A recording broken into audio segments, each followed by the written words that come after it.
4 दिन की चांदी या फिर इसके बाद जो सवालिया निशान है, यही है हमारी आज की चर्चा भी। इन्हीं सवालों के जवाब आज तलाशेंगे। नमस्कार, आपके साथ मैं हूं नवजोत रंधावा।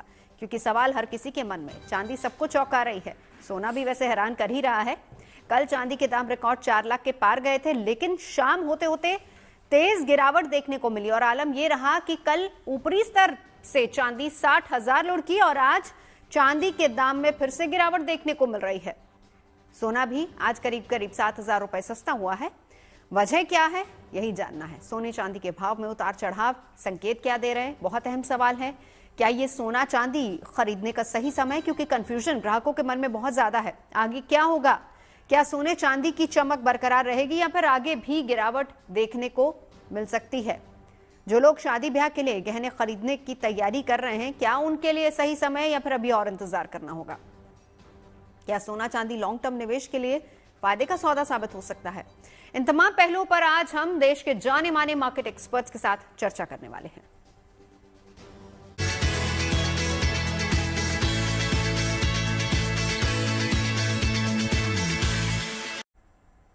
चार दिन की चांदी या फिर चर्चा इसी पर है, क्योंकि हर कोई सवाल यही कर रहा है, क्योंकि सोने और चांदी के दामों में बदलाव लगातार देखने को मिल रहे हैं।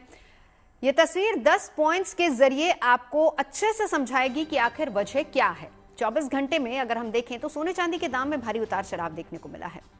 चांदी ने कल एक नया ऑल टाइम हाई छुआ था। गुरुवार को चांदी के दाम पहली बार 4 लाख के पार पहुंच गए थे और कल ये चर्चा का विषय था। हर जगह चर्चा ये हो रही थी कि चांदी 4 लाख के पार पहुंच गई है और दिन भर की ये जब चर्चा हुई तो शाम होते होते चांदी लुढ़क गई। गुरुवार को ही रात में चांदी के दाम में भारी गिरावट आई। चांदी गुरुवार के ऊपरी स्तर पर 60,000 रुपए लुढ़क गई और गुरुवार को आखिर में चांदी संभली।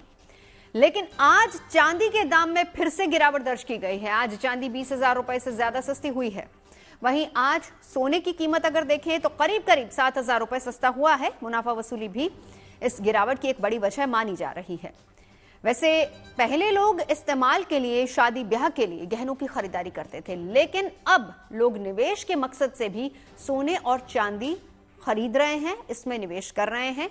सराफा बाजार से जुड़े कुछ कारोबारियों का कहना है कि गोल्ड पकड़ से दूर हो रहा है। ऐसे में चांदी मिडिल क्लास की पहली पसंद बनती जा रही है।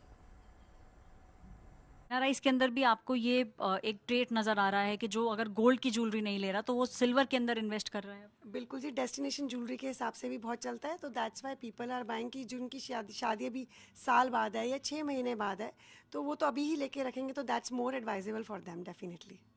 क्या आपने ये भी देखा है, कस्टमर बिहेवियर की बात करें, कि लोग रॉ चांदी भी खरीदने लगे? जैसे सोने की बात हम पहले करते थे ना कि बार आपने लेके रखी, आपने कॉइन लेके रखा, तो सिल्वर के अंदर भी सेम आपको बिहेवियर नजर आ रहा है? बिल्कुल जी, सिल्वर में भी बिल्कुल सेम बिहेवियर है। Raw silver is more advisable. Coins भी ले रहे हैं लोग, जिनको आगे शादियों में आगे गिफ्टिंग में यूज़ करने हैं, तो वो कॉइन्स भी अभी लेकर रख रहे हैं। आप सजेस्ट करेंगे कि इन्वेस्टमेंट के तौर पे जो आम आदमी है वो देखे, चांदी को भी देखे? बिल्कुल, चांदी भी देख सकते हैं। जो मध्यवर्गीय लोग हैं या लो क्लास पीपल हैं, वो चांदी ही अफोर्ड कर सकते हैं, वो गोल्ड नहीं अफोर्ड कर पाएंगे, तो that's advisable for them. Silver is going a lot, क्योंकि इंडिया में लो क्लास पीपल और मिडिल क्लास पीपल ज़्यादा है, तो सिल्वर रॉ काफ़ी जा रही है। सिल्वर रॉ इस समय जो लोग हैं वो काफ़ी ज़्यादा इन्वेस्ट कर रहे हैं और इन्वेस्टमेंट के पॉइंट ऑफ व्यू से जो समझ आता है, अगले आने वाले महीनों के अंदर भी आपको नज़र आएगा किस तरीके से ना सिर्फ गोल्ड बल्कि सिल्वर का भी रेट बढ़ेगा। इसका मतलब जो आप आज इन्वेस्ट करेंगे, अगर आप उसकी ROI की बात करें तो अगले 6 महीने में वो इन्वेस्टमेंट आपको बढ़ता हुआ ही नजर आएगा। कैमरा पर्सन अजय के साथ ऐश्वर्या पालीवाल। अब यहाँ ऐश्वर्या ने जिनसे बात की, उन्होंने एक सवाल का जवाब, जो सवाल आजकल हर किसी के जहन में है कि मिडिल क्लास अब सिर्फ चांदी अफोर्ड कर पा रहा है। ये एक बहुत बड़ा सवाल है कि हमारे देश का मिडिल क्लास की पहुंच से क्या सोना दूर होता जा रहा है और जो स्थिति चांदी की है, क्या अब चांदी में इन्वेस्ट करना सही मौका, सही समय रहेगा या फिर आने वाले समय में चांदी भी आम लोगों की पहुंच से दूर हो सकती है। ये बड़ा सवाल है जिस पर आगे चर्चा करेंगे। आर्थिक सर्वे की भी बात कर लेते हैं। अनुमान ये जताया गया है कि इस साल सोने चांदी में तेजी बनी रह सकती है और दुनिया की उथल पुथल के बीच सुरक्षित निवेश का आकर्षण भी बढ़ा है। ट्रेड वॉर खत्म होने तक सोने चांदी के भाव बढ़े रहेंगे। 2025 में हमने देखा था कैसे सोने चांदी के भाव ऑल टाइम हाई पर भी गए थे। वैसे 2026 का अनुमान भी तकरीबन इसी तरह का लगाया जा रहा है कि दाम बढ़ सकते हैं। सोने चांदी के बढ़े दामों का भारत पर क्या असर होगा, आर्थिक सर्वे में इसे भी हाईलाइट किया गया है। आर्थिक सर्वे के मुताबिक दुनिया में मची उथल पुथल के बीच लोग सेंट्रल बैंक सोने को भरोसेमंद मान रहे हैं। भारत के कुल आयात का 1/3 हिस्सा तेल और सोने पर खर्च हो रहा है। जाहिर सी बात है कि कहीं ना कहीं इसका सीधा असर जो है वो भारतीय अर्थव्यवस्था पर होगा ही। और सर्वे के मुताबिक गोल्ड के सालाना इंपोर्ट में करीब 27% का उछाल भी आया है। खास मेहमान हमारे साथ इस वक्त जुड़ गए हैं, परिचय करा देती हूँ। Yogesh Singhal ji, president all India bullion jewellers association, हमारे साथ मौजूद हैं। प्रवीण जैन जी हमारे साथ कुछ ही देर में जुड़ेंगे। योगेंद्र कपूर जी हमारे साथ इकोनॉमिक एक्सपर्ट भी हैं, मार्केट एक्सपर्ट हैं, जुड़ चुके हैं। आकाश जिंदल जी भी इकोनॉमिस्ट हैं, हमारे साथ जुड़ चुके हैं। लेकिन चर्चा की शुरुआत योगेश जी आप ही से, कुछ दिन पहले इसी को लेकर हम चर्चा कर रहे थे, बात वही है। अब देखिए, कल सुबह गुरुवार सुबह जो चर्चा का विषय चल रहा था कि आपने चांदी का दाम देखा कहां तक पहुंच गया, लेकिन शाम होते होते वो चर्चा पूरी तरह से पलट गई, जिस तरीके से गिरावट आई है। इसके पीछे सर बड़ी वजह क्या देखते हैं, हमारे दर्शकों को समझाइए जरा विस्तार से। ये सवाल मेरे से है? जी जी, योगेश सिंघल जी आपसे सवाल है। जी देखिए, इसकी कई वजह हैं। एक तो सोने का कटान है, जो वायदा कारोबार जिसमें एमसीएक्स में होता है, मल्टी कमोडिटी एक्सचेंज, उसका कटान इसी महीने है, यानी कि अभी कटान शुरू हो चुका है। दूसरी बहुत बड़ी वजह है कि भारत में शुक्रवार, शनिवार, इतवार और सोमवार को 26 जनवरी के कारण 3-4 दिन बाजार बंद रहा। तो बाजार को सटोरियों ने ऊपर खींच दिया कि हिंदुस्तान की जो भी 3-4 दिन की बाइंग निकलेगी वो हम लोग मंगलवार को या संडे में भी हम बेच खाएंगे। तो दो बहुत बड़ी वजह थी जिसके कारण से चांदी और सोने में कल 10 मिनट के अंदर 63,000 रुपए चांदी में और तकरीबन 20,000 रुपए सोने में टूट गए। और आज तो 88,000 रुपए, 2 बार तो फ्रिज लगा है सोने और चांदी के उसमें। तो बहुत ही सोच समझकर इस व्यापार के अंदर, इस इन्वेस्टमेंट के अंदर हमें घुसना चाहिए, ये हमारा मानना है। बिल्कुल।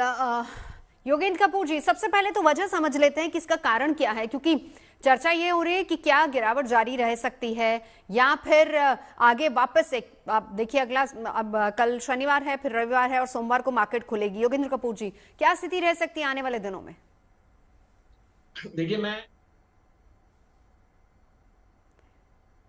3 months टाइम तो मैं ये मान के चलूंगा कि जो ओवरऑल एनवायरनमेंट है वो एक्सट्रीमली वॉलेटाइल है। और इसका मतलब ये है कि जो एक इन्वेस्टर है उसको बहुत कॉशियसली ही मूव करना होगा, और उसको जो गेन्स 2025 में और स्पेशली अभी इवन इन दिस मंथ अगर जनवरी में जो रहे हैं, उसको अगर वो बेंचमार्क मांग के चलेंगे और ये सोचेंगे कि ये चीज आगे भी बरकरार रहेगी, तो आई एम सॉरी टू से कि मेरे को ये सस्टेनेबल नहीं लगता है।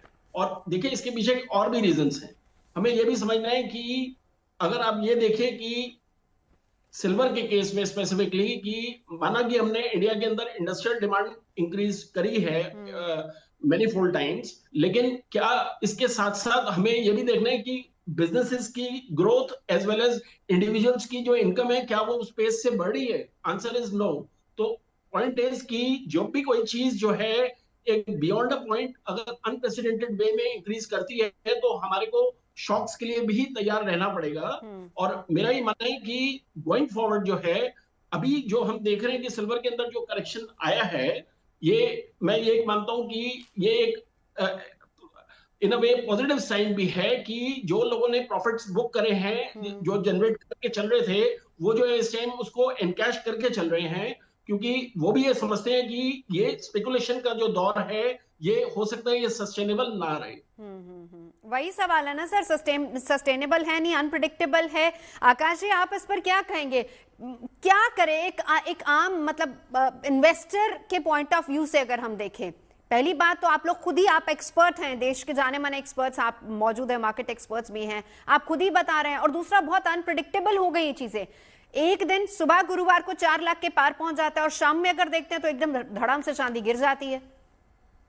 जी हाँ, अनप्रेडिक्टेबल लगती है इन्वेस्टर के हिसाब से, लेकिन देखना पड़ेगा हुआ क्या है। देखिए, बड़ा सिंपल सा फैक्ट है, मैं शुरू से कहता आया हूं, सितंबर और आज में लगाएं।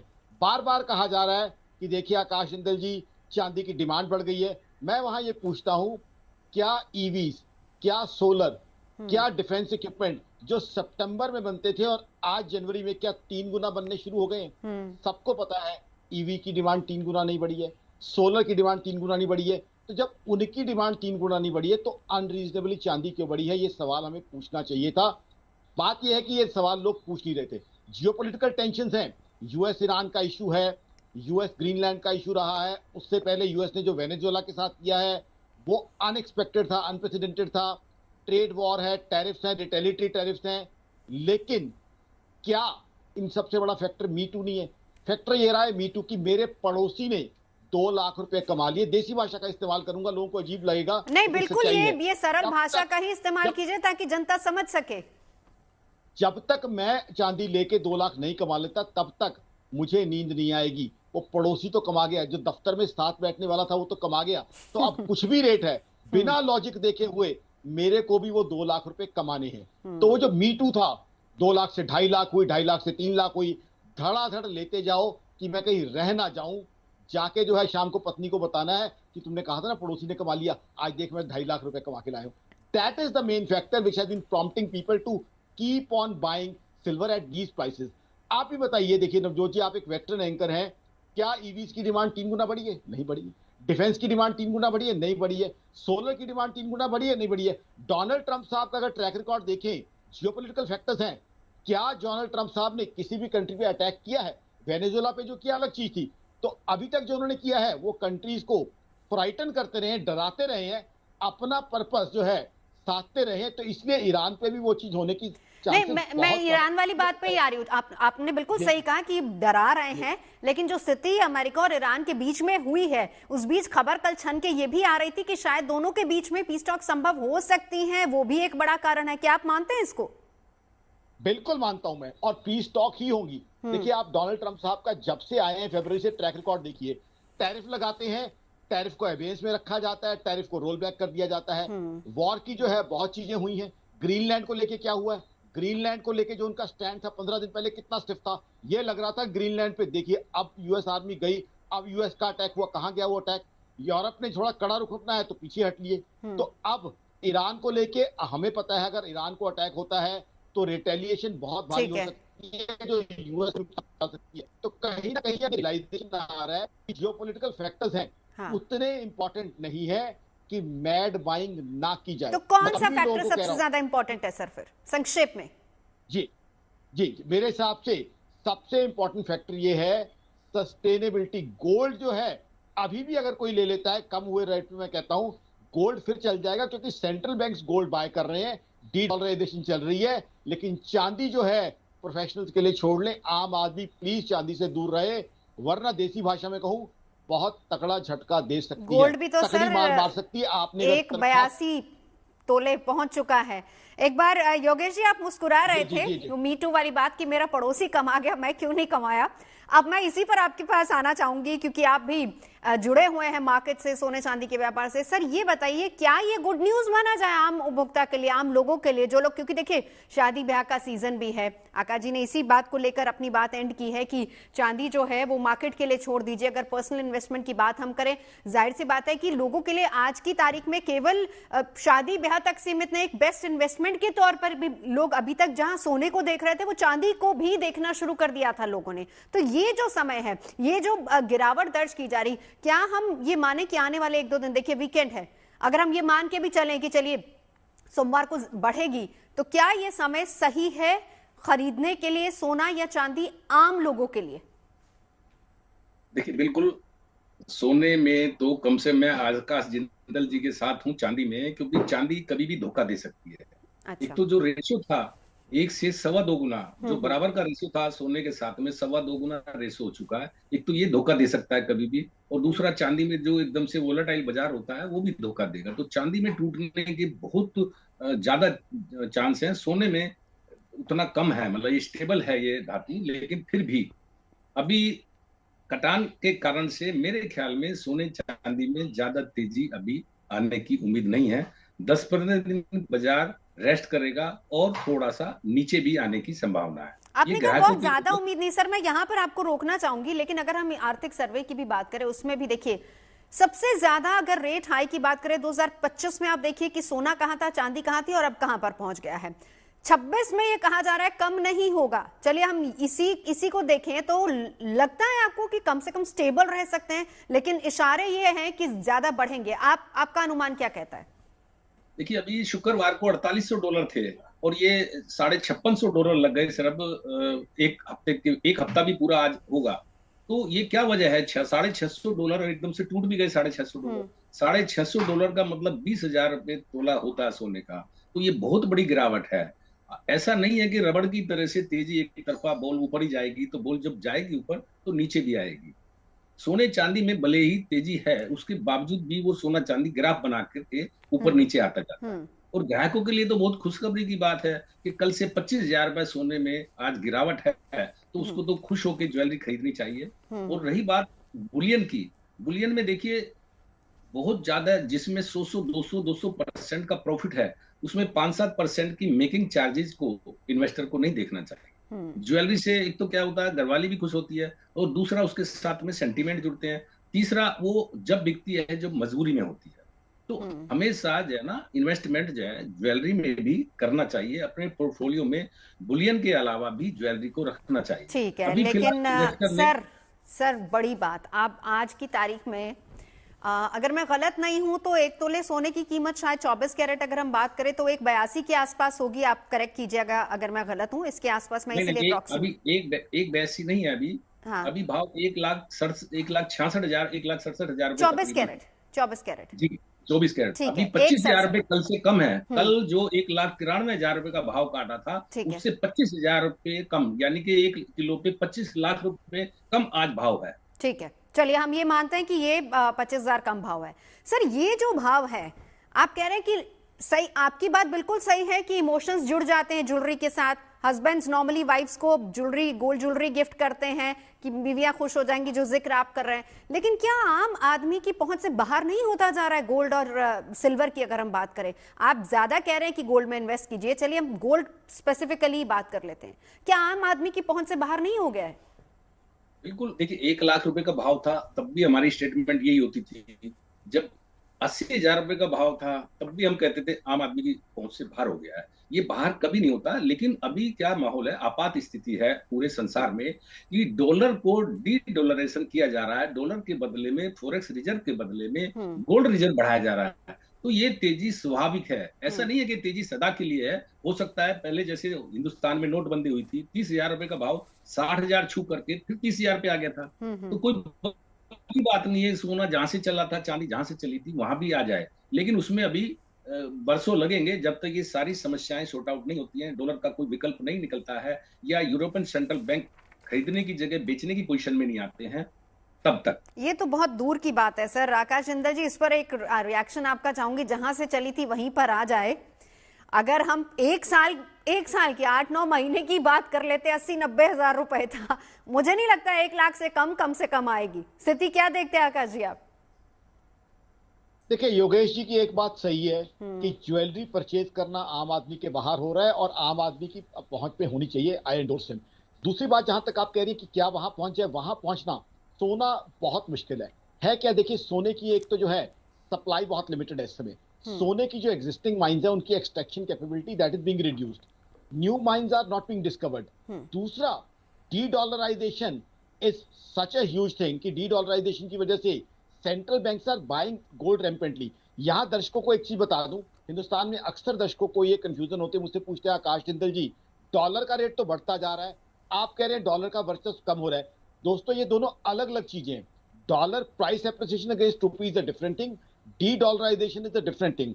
आज दुनिया में और करेंसीज आ रही हैं जो डॉलर को चैलेंज करती हैं। ब्रिक्स की करेंसी आने की संभावना है, which would be a huge challenge. Euro भी चैलेंज कर रहा है और चाइनीज करेंसी ने भी चैलेंज पोज किया है। साथ ही साथ digital currencies are opposing dollar. और एक चीज, this is the clear cut certainty from my organization akashjindal.in that dedollarization has to happen. तो गोल्ड की बाइंग अभी बनी रहेगी, गोल्ड के अंदर परचेज चलती रहेगी, सेंट्रल बैंक्स भी बाय करेंगे और कुछ सेंट्रल बैंक्स तो थोड़ा पीछे भी रह गए हैं, तो जैसे जैसे मौका मिलेगा वो अपनी परचेजिंग पूरी करेंगे, क्योंकि FRBM गाइडलाइंस भी पूरी करनी होती है करेंसी के हिसाब से। और दूसरा, 1971 तक क्या स्टैंडर्ड गोल्ड का कॉन्सेप्ट था, फर्स्ट वर्ल्ड और सेकंड वर्ल्ड वॉर में, जिसकी वजह से गोल्ड के प्राइसेस सप्रेस रखे जाते थे। अब एक तरह से ये फ्री मार्केट ट्रेड में आया है, तो गोल्ड के प्राइसेस मुझे कम होते नजर नहीं आ रहे, लेकिन सिल्वर में मुझे लगता है मेजर वॉलेटिलिटी और काफी हद तक डाउन आ सकते हैं। इसीलिए मैं कहूंगा पोर्टफोलियो का हिस्सा आप गोल्ड को बनाइए, जैसे आपने स्टॉक मार्केट में लगाया है, जैसे आपने बैंक एफडी में लगाया है, जैसे आपने पोस्ट ऑफिस में लगाया है, साथ ही साथ गोल्ड में भी लगाइए। और दूसरा एक चीज का और क्वेश्चन रखे, बजट आने वाला है, बजट में कई चीजें मैं आपको बता दूं जो गोल्ड को इंपैक्ट कर सकती है। नंबर 1, कस्टम ड्यूटी में फेरबदल होने की काफी संभावना इस बजट में लग रही है। दूसरा, जीएसटी प्रोविजन चाहे बजट का हिस्सा नहीं होती, जीएसटी काउंसिल की नेक्स्ट मीटिंग में ज्वेलरी के ऊपर जीएसटी वेवर की बात होने की बहुत संभावना है, क्योंकि आम आदमी को ज्वेलरी लेनी है, लोगों की बेटियों की शादी है, they want to buy gold. तीसरा, अगर आने वाले समय में रेट ऑफ इंटरेस्ट बढ़ जाते हैं तो then again the money would go into bank FDs and post offices, that also would reduce purchase of gold and silver. तो सिर्फ ये ना देखें कि चांदी चांदी है, बढ़ती जा रही है, चांदी के अगेंस्ट भी बहुत से फैक्टर्स हैं। एक चीज दर्शक ध्यान रखें, सोना या चांदी में कोई यील्ड नहीं है। यील्ड का मतलब ये है, आज अगर आप बैंक एफडी में पैसा लगाते हैं आपको साल के एंड में 7%, 7.5% ब्याज मिलेगा। शेयर मार्केट में लगाते हैं आपको डिविडेंड मिलता है, फ्लैट लेते हैं तो आपको किराया मिलता है या उसमें रहने को मिलता है। सोना चांदी, if you have not bought a jewellery then itself lying in your pocket, lying in your locker, that doesn't give you any return. तो सोने और चांदी की नेगेटिविटीज भी देख लें। एनालिसिस में क्या हुआ है, लोगों ने सिर्फ पॉजिटिविटीज देखनी शुरू कर दी है, नेगेटिविटीज को टोटली इग्नोर कर दिया है। तो ये चीज नोट करके रखें अगर वो पड़ा है। ठीक है, ज्वेलरी की जहां तक बात है तो सोना मैं अभी भी सजेस्ट करता हूं कि ज्वेलरी शेप में आप बाय कर लीजिए अगर किसी ने ज्वेलरी लेनी है। ठीक है, उसमें 10%, 15% आपके मेकिंग चार्जेस आ जाते हैं, कुछ और चीजें आ जाती हैं। आकाश जी एक सेकंड, हाँ, आप भी और योगेश जी भी लगातार ये कह रहे हैं कि ज्वेलरी, क्योंकि देखो सारे सेंटिमेंट्स होते हैं, अब शादी ब्याह का समय भी है, इमोशंस भी जुड़े होते हैं, सारी चीजें हैं। लेकिन सर ऐसे में अगर कोई इन्वेस्टमेंट पर्पस के लिए ले रहा है तब भी क्या आप ज्वेलरी रिकमेंड करेंगे, या फिर गोल्ड बॉन्ड्स को आप रिकमेंड करेंगे, या फिर बिस्किट्स को रिकमेंड करेंगे, हार्ड गोल्ड को क्या रिकमेंड करेंगे आप? मैं उसका रीजन है, there is a reason. Jewellery अगर आप शेप में लेते हैं गोल्ड, चाहे 10, 15, 20% आप चार्जेस लगा लीजिए, मोती का लगा लीजिए, बट ज्वेलरी में नवजोत जी आप ये चीज मुझसे ज्यादा समझ सकती हैं, ज्वेलरी में क्या है, इमोशनल अटैचमेंट आ जाती है। तो long term holding is embedded. If somebody buys jewelry, that jewelry is held on for 20 years, 25 years, certain times for generation. तो लॉन्ग टर्म के लिए वो होल्डिंग हो जाती है, और लॉन्ग टर्म में ये रेट बढ़ना ही है। अगर मैं कोई बार लेता हूँ, कॉइन लेता हूँ, तो शायद 3 महीने बाद मैं टेम्पटेड होऊंगा कि मैं उसे बेच दूं। प्रैक्टिकल सी बात पूछता हूँ, अगर कोई पत्नी के लिए लेके आता है, क्या 6 महीने बाद पत्नी से मांग सकता है कि देखो मेम साहब रेट बढ़ गया, मुझे दे दो, मैं बेच के आऊंगा? तो दैट इज द थिंग। इसीलिए मैं कह रहा हूँ कि वी हैव टू अंडरस्टैंड। और गोल्ड ज्वेलरी क्या है, आपके 3 पर्पस सर्व करती है। मेम साहब को भी खुश करेगी, it would enhance your social value, plus it would add to your portfolio. So there is a reason. So gold can be bought through ETFs also, gold coins also, bars also, but make jewelry also part of your portfolio. That also would enhance your portfolio's value, plus give you some social benefits also, which you already know. चलिए इस पर चर्चा आगे जारी रखेंगे, लेकिन एक सवाल योगेंद्र जी, अब मैं आपके पास आना चाहूंगी। हमारे दोनों एक्सपर्ट समझा रहे हैं कि गोल्ड ज्यादा बेटर, दोनों की बातों में कम से कम ये तो है कि गोल्ड ज्यादा बेटर है अगर आपको इन्वेस्टमेंट पर्पस के लिए खरीदना है, और उसमें भी ज्वेलरी सबसे बेस्ट ऑप्शन है। आपका ओपिनियन इसको लेकर क्या है, और अगर कोई चांदी में इन्वेस्टमेंट करना चाहता है तो क्या ये समय सही समय है, और किस तरीके से किया जाए? देखिए, मैं बहुत क्लियर हूं कि अगर हम गोल्ड और सिल्वर में जो डिफरेंशिएशन करेंगे तो गोल्ड जो है at any given point of time और एनी गिवन डे एक बेटर एसेट है।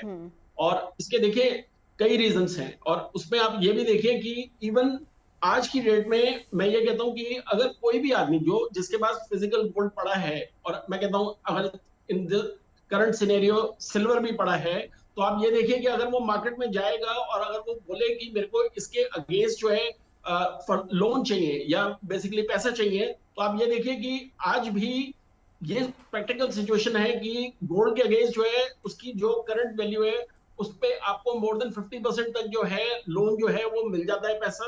और इसी के कंपैरिजन में अगर चांदी की जो करंट वैल्यू भी है उसमें आप ये देखिएगा कि उसमें 25% से ज्यादा जो है आपको कोई भी लोन देने को तैयार नहीं होगा। इससे आप अंदाजा लगा सकते हैं कि दोनों में जो है कितना मेजर फर्क है। अब आपका सवाल कि ऐसी सिचुएशन में इन्वेस्टमेंट के पॉइंट ऑफ व्यू से क्या चीज करी जानी चाहिए, स्पेसिफिकली सिल्वर के केस में मेरा ये सजेशन रहेगा कि सिल्वर के केस में जिस तरीके से अभी हमने लास्ट 2 मंथ्स में देखा है कि जो सिल्वर के जो ट्रेडेड फंड्स हैं उसके अंदर जो इन्वेस्टमेंट्स हैं वो ऑलमोस्ट डबल हो गई हैं। तो और वो एक ऐसी चीज है कि जिसके अंदर एक मैं कहिए कि लोअर मिडिल क्लास या मिडिल क्लास का भी आदमी जो है वो उसके अंदर इन्वेस्टमेंट कर सकता है।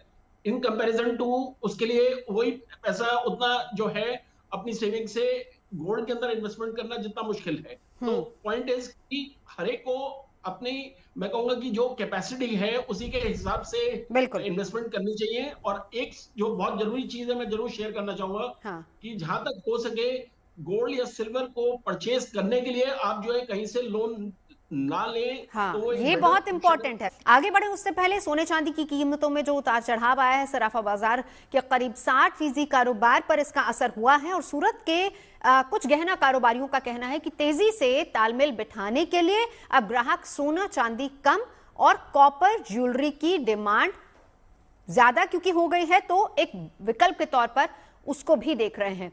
जरा सूरत के बाजार आपको लिए चलते हैं, क्या कहना है वहां के कारोबारियों का, एक बार सुनते हैं। इस तरह से ज्वेलरी की डिमांड बढ़ी है घटी है, इस मामले में बातचीत करें दीपक भाई चौकसी जो एक ज्वेलर है हमारे साथ। सर, जो सोने चांदी की कीमतें बढ़ी इसकी वजह आप क्या मानते हैं और इससे आपके व्यवसाय पे क्या असर हुआ?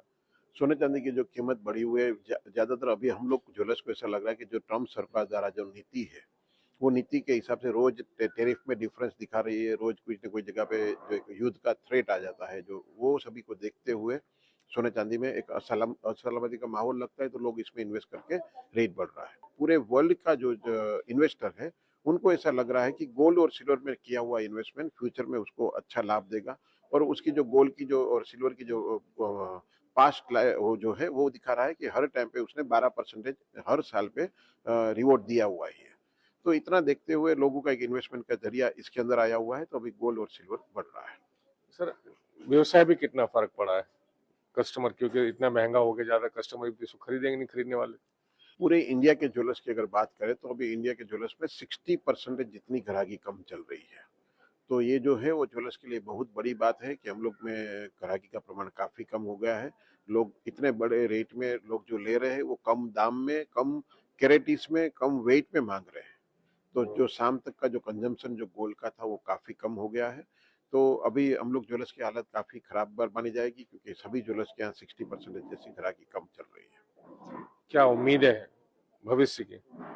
भविष्य में ऐसा लग रहा है कि जैसे ही ये जो युद्ध का माहौल और बाकी सभी कम होगा तो सोने चांदी के रेट में गिरावट आएगी और रेट में गिरावट मतलब जो करेक्शन आएगा तो कस्टमर को लेने का एक मौका मिल जाएगा और तब हम लोग की ज्वेलर्स के यहाँ ग्राहकी का प्रमाण रहेगा, वैसा हम लोग देख रहे हैं। सोना और चांदी के अलावा प्लेटिनियम और कॉपर की ज्वेलरी की भी डिमांड आ रही है। कहीं ना कहीं जब कोई भी चीज का रेट बढ़ जाता है तब कस्टमर उसका अल्टरनेटिव ढूंढता है। तो आज जब देखा जाए तो हम लोग का जो ज्वेलर्स के यहाँ जो हम लोग को 22 कैरेट की ज्वेलरी चल रही थी तो कस्टमर अभी उसको 18 कैरेट में मांग रहा है। जो 18 कैरेट की ज्वेलरी थी वो 9 कैरेट इसमें मांग रहे हैं। तो ये तो एक बात हुई कि सेम मेटल की ज्वेलरी में, पर अभी सिल्वर की ज्वेलरी काफी अच्छे आने लगी थी। तो लोगों को पहले सिल्वर की ज्वेलरी बहुत चलती थी, बीच में सोने के रेट कम थे तो लोग सिल्वर की जो गोल्ड की ज्वेलरी में लगे थे। अभी वापस सिल्वर के रेट वैसे बढ़ गए हैं पर उसकी ज्वेलरी के स्वरूप में जब लोग पहनेंगे तो प्रेशियस मेटल पहना हुआ है वैसा समझ के पहनेंगे तो उसको एक अच्छा फील आता है। देखिए, जैसे जैसे डिमांड बढ़ती है, दाम बढ़ते हैं, उस हिसाब से जाहिर सी बात है कि मार्केट पर असर तो होता ही है, लोगों की बाइंग कैपेसिटी पर भी इसका असर होता है। लेकिन कहीं ना कहीं रास्ता निकल ही आता है और ज्वेलर्स भी 9 कैरेट ज्वेलरी लेकर आ रहे हैं, साथ ही चांदी की ज्वेलरी भी आजकल काफी ज्यादा डिमांड में। बहरहाल, क्या ये सिर्फ 4 दिन की चांदी है या फिर आगे माहौल ऐसा रहेगा, इसी को लेकर आज समझने की कोशिश कर रहे हैं। खास मेहमान लगातार हमारे साथ बने हुए Yogesh Singhal ji, president all India bullion and jeweller association से हमारे साथ मौजूद हैं। हमारे साथ इस वक्त योगेंद्र कपूर जी इकोनॉमिस्ट और आकाश जिंदल जी इकोनॉमिस्ट भी मौजूद हैं। आगे बढ़े उससे पहले आकाश जी, आप ही से शुरू करेंगे एक छोटा सा सवाल, क्योंकि यहां पर हम देख रहे थे कि ऑप्शंस के हिसाब से आम आदमी की बात करें तो सोने चांदी के इतर हम कुछ सोचते ही नहीं है, लेकिन अगर हम बिजनेस पर्पज से देखें, कॉपर के बारे में भी बहुत से लोग कह रहे हैं कि एक अच्छा इन्वेस्टमेंट हो सकता है। किस फॉर्म में किया जाए या नहीं किया जाए? जी हाँ, कॉपर बिल्कुल बहुत अच्छा इन्वेस्टमेंट हो सकता है। आप देखिए, कॉपर का इंडस्ट्रियल यूजेज बहुत ज्यादा है और कॉपर में भी जो है सप्लाई डिमांड का इशू है, तो copper can be a very good investment. और मैं आपको मुबारकबाद दूंगा नवजोत जी, आपने इतना बढ़िया टॉपिक उठाया।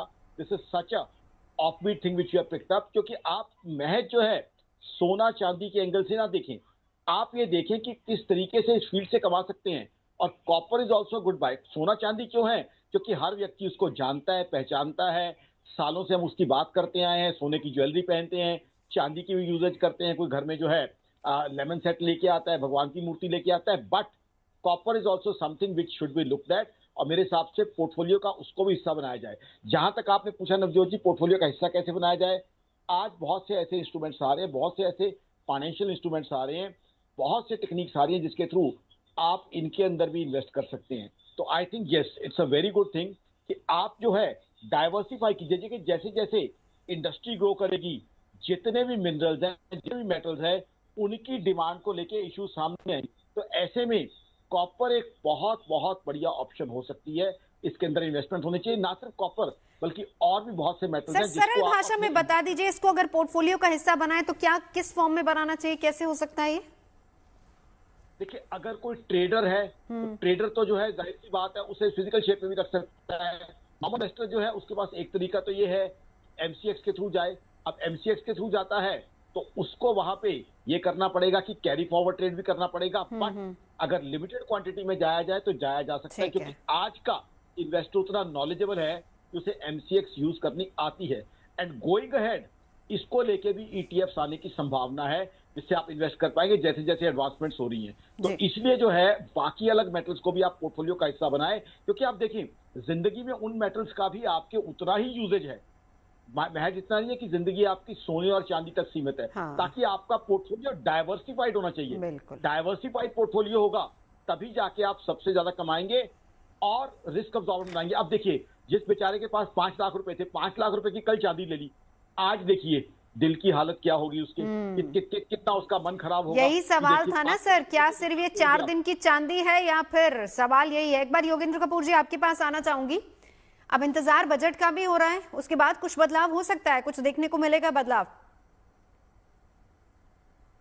मैं मेरे ख्याल से देखिए, मैं ये कहना चाहूंगा मेजरली तो मैं नहीं एक्सपेक्ट करता हूं कि इसमें कुछ चेंजेस लाई जाएंगी, बट एक चीज जरूर है कि जहां तक इंपोर्ट ड्यूटीज का सवाल है उसमें मैं जरूर मानता हूं कि एक करेक्शन जो है वो लाया जाएगा और लाया जाना चाहिए भी इनफैक्ट जो है।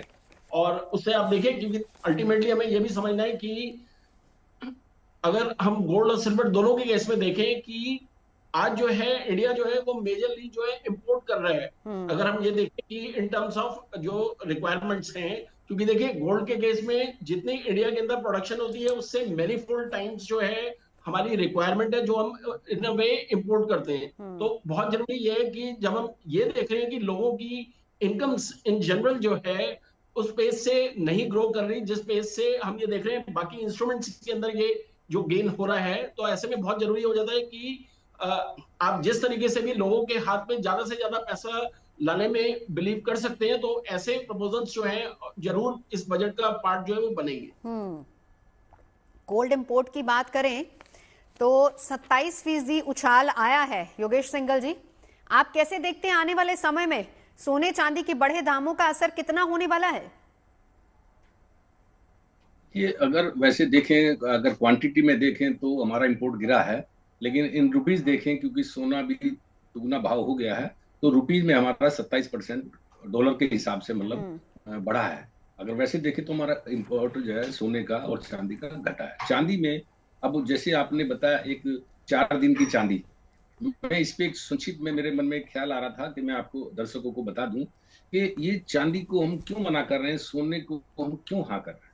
क्योंकि पहले 10 ग्राम सोने में 1 किलो चांदी आती थी, अब उसी 10 ग्राम सोने में आधा किलो चांदी आती है। तो ये रेशो बिगड़ा हुआ है। ये कभी भी रेशो फिर से, जब भी 10 ग्राम सोने में 1 किलो चांदी आती है तो चांदी को हम प्रेफर करेंगे कि चांदी लेनी चाहिए, क्योंकि उसके अंदर रेशो बढ़ने की गुंजाइश होती है। अब ये देखिए, कल 80,000 रुपए कल से अब तक चांदी टूट चुकी है और सोना 20,000 रुपए टूटा है, तो 4 गुना यानी कि रेशो इसका बिगड़ गया। उसमें 25% टूटा है तो उसमें 100% टूटा है। तो इसका रेशो जो है ना, इन्वेस्टर को देखना पड़ेगा कि उसको लॉस किसमें, अगर गिरावट होती है तो किसमें ज्यादा लॉस होता है और किसमें कम लॉस होता है। उतना ही पैसा लगा के सोने में लॉस हो रहा है कम, और उतना ही पैसा लगा के चांदी में उसमें लॉस हो रहा है ज्यादा। तो ये देखने वाली बात है कि हमें लॉस किस तरह से कवर करना है। इन्वेस्टर को तो पैसे से मतलब है, उसको मतलब नहीं है कि चांदी लूं या सोना लूं, उसको तो जिसमें प्रॉफिट ज्यादा आता है वो चाहता है कि मैं उसी में पैसा लगाऊं। ठीक है, एक बड़ा सवाल ये भी है कि ऐसे में फिर निवेशकों को कितना अलर्ट रहना चाहिए। लेकिन आपने चांदी की बात की आकाश जी, एक इंडस्ट्रियल कमोडिटी चांदी है। अब हाल फिलहाल में अगर देखा जाए तो चीन का वर्चस्व इस पर बहुत ज्यादा बड़ा है, चीन की डोमिनेंस बहुत ज्यादा इसको लेकर बड़ी है। इस पर भी क्या भारत को अलर्ट होना चाहिए? बहुत ही क्वालिटी क्वेश्चन पूछा आपने। चाइना ने जो कुछ किया है, कई चीजें तो ऐसी है जो करनी नहीं चाहिए थी। चाइना पहले से ही ग्लोबल मार्केट्स में गलत चीजें, मैं यहाँ वर्ड यूज करूंगा, गड़बड़े करता है। और अब भी जो चाइना ने किया है, they are trying to operate it. तो इस चीज से भी बचना चाहिए, इस चीज से हम सजग होकर चले, क्योंकि ऑपरेट अगर कोई भी इंडिविजुअल या कंट्री करती है तो वो ऑपरेट ज्यादा देर तक नहीं कर सकती। हो क्या रहा है, यूएस चाइना ट्रेड वॉर है जो डोनाल्ड ट्रंप साहब के पिछले रेजीम में भी चली थी। पहले यूएस ने बढ़ाई, अब चाइना उसे एक नए लेवल पे लेके जा रहा है।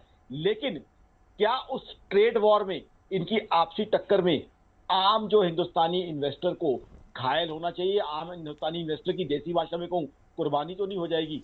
वही बात है। इसीलिए ये जो आपने चाइना वाला फैक्टर उठाया, मैं तमाम ग्लोबल चैनल पे यही फैक्टर उठा रहा हूं कि ये दो बड़े बड़े जो है दिग्गजों की टक्कर में ये ना हो कि आम आदमी जो है बेचारा पिस जाए। Because what China is doing, there is nobody to stop it. आज आप देख रहे हैं डब्ल्यूटीओ की क्या पोजीशन है। WTO is not a powerful body. UN और बाकी बॉडीज क्या कर रही हैं वो भी हम सब देख रहे हैं। पीछे वेनेजुएला को लेके क्या हुआ वो हमने देखा है। तो ऐसे में चाइना जैसी कंट्री जब इस तरह के एक्सट्रीम स्टेप, मैं उसे कहूंगा, I would say extreme step, that has been, I been saying this on global channels also, if they take such extreme step, can they sustain? No, these extreme steps can't be sustained. Ultimately they have to follow the market policies and market practices. उस दिन क्या होगा? उस दिन चांदी में गिरावट आएगी, और गिरावट आएगी तो क्या होगा? आम आदमी मारा जाएगा। चाइना तो पहले ही डिफ्लेशन का शिकार है, डेट क्राइसिस का शिकार है, और बहुत से इश्यूज हैं उनके यहाँ, ओवर इंफ्रास्ट्रक्चर की बिल्डिंग का शिकार है। तो कहाँ की गवर्नमेंट या सेंट्रल बैंक उसको सस्टेन नहीं कर पाएंगे। तो सस्टेन नहीं कर पाएंगे तो चाइना लूज करेगा, चाइनीज लूज करेंगे। चाइना की सरकार तो उसको सहार लेगी, सेकेंड बिगेस्ट इकोनॉमी है दुनिया की। लेकिन क्या आम आदमी जिसने दिल्ली में, जयपुर में, लखनऊ में, कानपुर में घर के अंदर 3 लाख रुपए आ रहा इकट्ठा हुआ 2 साल की बचत का, वो लगा दिया, उस भाई का, उस बहन का क्या हाल होगा जब 3 लाख का 1.5 लाख रह जाएगा? आप सोचिए। वो सोचेगा मैंने बैंक एफडी कर दी होती, डाकखाने में लगा दिया होता, I would have been much better off. इसीलिए कह रहा हूं, please don't put all your eggs in one basket, particularly in that if that basket is a silver basket, please don't do that. आकाश जी, एक और सवाल है मेरा, क्योंकि कुछ जानकार ये भी मानते हैं कि देखिए वक्त बदला है, नई नई तकनीकें आ रही है, उसमें चांदी का इस्तेमाल बहुत ज्यादा हो रहा है। इसीलिए मैंने चाइना वाला क्वेश्चन पूछा, क्योंकि डोमिनेंस उधर ज्यादा बढ़ रही है। तो चांदी का इस्तेमाल जिस तरीके से ज्यादा हो रहा है, तो क्या हम ये माने कि 2026 में इजाफा हो सकता है, चांदी और बढ़ सकती है, या यहीं पर टिकी रहेगी? क्योंकि आप लोग कह रहे हैं कि गिरावट आना तय है। ये अनदर ब्यूटीफुल क्वेश्चन। देखिए, चांदी का यूजेज बढ़ा। अब इंडस्ट्री अगर चांदी 1 लाख वाली 4 लाख की देगी तो इंडस्ट्री का सोचिए उनके ईवीज कितने महंगे हो जाएंगे। अब चांदी के सब्स्टिट्यूट्स आने लग गए हैं इंडस्ट्री के लिए। Industry is not married to silver, वो सिल्वर को यूज कर रही थी, बहुत से सब्स्टिट्यूट आ रहे हैं। तो ईवीज के लिए, सोलर के लिए वो सब्स्टिट्यूट यूज होंगे। तो वो तो चांदी को जो है बाय बाय बहुत जल्दी कहने वाले हैं। ये तो हमने अपने दिमागों में, thank you for asking this wonderful question, इससे बहुत क्लैरिफाई कर पाऊंगा। In our brains, in our hearts we have married silver to all those industries. जी नहीं, जब उनकी इनपुट कॉस्ट बढ़ रही है, जब लागत बढ़ रही है, तो वो सस्टेन नहीं कर सकते, उनकी ईवी उतनी महंगी नहीं बिक पाएगी। तो इसलिए वो चांदी को गुड बाय कह के चांदी के और जो दूसरे उसके ऑल्टरनेटिव है उसकी तरफ जाना शुरू कर चुके हैं। तो इसलिए इंडस्ट्रियल यूजेज तो बहुत कम होने वाला है। होगा क्या, लोग चांदी इकट्ठी करते जाएंगे, चांदी इकट्ठी करते जाएंगे, ईवी वाला कोई और चीज यूज कर लेगा और चांदी आपके घर में रह जाएगी, दाम उसके कम आ जाएंगे। फिर देखते रहना कि इंडस्ट्री, यानी कुल मिला के सोना बेस्ट ऑप्शन जैसा आप बता रहे हैं। अब योगेंद्र जी और योगेश जी दोनों मेरे साथ हैं, जल्दी से आप दोनों से चलते चलते एक सवाल। पहले योगेश जी आपके पास आना चाहूंगी। आम आदमी की आमदनी उस हिसाब से नहीं बढ़ी जिस हिसाब से सोने और चांदी की कीमतें बढ़ी हैं, इसीलिए मैंने सवाल आपसे पूछा था, क्या आम आदमी की पहुंच से बाहर नहीं होता जा रहा? अब सोना खरीदे कैसे, किस फॉर्म में खरीदे, ये भी जरा बताते चलिए, क्योंकि इन्वेस्टमेंट पर्पस के लिए आप हमेशा कहते हैं एक लॉन्ग टर्म इन्वेस्टमेंट है, तो कहां, कैसे, किस हिसाब से, कैरेट के हिसाब से भी बताइएगा सर। देखिए, सोना अगर खरीदते हैं, प्योर सोने बुलियन की बात करते हैं हम, तो हमारी जो भारतीय गृहिणी है वो इन हैंड सोना चाहती है, फिजिकल सोना चाहती है। और जो पुरुष है या जो नौकरी पेशा आजकल के बच्चे हैं वो ईटीएफ में खरीदना चाहते हैं। तो दोनों ही ऑप्शन बढ़िया है, ईटीएफ में भी और फिजिकल में भी। तो उसमें मतलब कोई दिक्कत नहीं है, किसी जिसको जो सूट करता है, किसी के बैंक में पैसे पड़े हैं, वेस्ट हैं, वो ईटीएफ में ले सकता है, जब मर्जी उसको बेचे। 3:15 बजे तक का जो शेयर बाजार का टाइम है और सुबह 9:30 बजे से चालू होता है, तो वो बेच ले सकता है, कोई दिक्कत नहीं है। फिजिकल, हमारी महिलाएं जो जिस प्रकार गहनों को प्यार करती हैं, अपना स्त्री धन समझती हैं, इसी प्रकार वो सोने को भी सुरक्षित निवेश मान के अपनी तिजोरी में रखना चाहती है, अपने हैंड में रखना चाहती है, अपने पति से अपने पैसे बचा करके और वो सोना खरीदना चाहती है। तो दोनों तरह से ही ये बढ़िया है। आप ईटीएफ में भी ले सकते हैं, क्योंकि सेबी की नजर उस पर रहती है, जैसे शेयर बाजार को कंट्रोल करता है सेबी, ऐसी ईटीएफ को करता है। जो अच्छे ईटीएफ हैं उन्हीं में पैसा लगाएं, और बाकी ये फिजिकल में पैसा लगाएं। जल्दी लास्ट पहला लगा सकते हैं, ठीक है, एक ज्वेलरी में और एक बुलियन। ठीक है, योगेंद्र कपूर जी एक आखिरी कमेंट आपका। देखिए, इंडिया का अगर हम ये देखें कि जो ग्रेटेस्ट एसेट है in the form of photographic बोला जाता है कि जो लार्जेस्ट नंबर ऑफ यूथ है, मैं ये मानता हूं कि आज का जो दौर है उसमें उन्हें जो गोल्ड ट्रेडेड, जो सिल्वर ट्रेडेड फंड्स हैं, उसके अंदर इन्वेस्टमेंट करनी चाहिए, क्योंकि उसमें सेंटिमेंटल वैल्यू होती है और वो जब चाहे उसको जल्दी से जल्दी वो रियलाइज कर सकते। बिल्कुल, चलिए बहुत बहुत शुक्रिया तमाम खास मेहमानों का हमारे साथ जुड़ने के लिए और समझाने के लिए कि जिस हिसाब से चांदी के रेट बढ़ रहे हैं, कम हो रहे हैं, सोने के रेट बढ़ रहे हैं, कम हो रहे हैं, ऐसे में जो इन्वेस्टर है वो बहुत ज्यादा कंफ्यूज है, आम उपभोक्ता या आम आदमी बहुत ज्यादा कंफ्यूज है कि पैसा कहां लगाया जाए, इन्वेस्टमेंट कहां की जाए। तमाम सवालों का जवाब आपने दिया, बहुत बहुत धन्यवाद।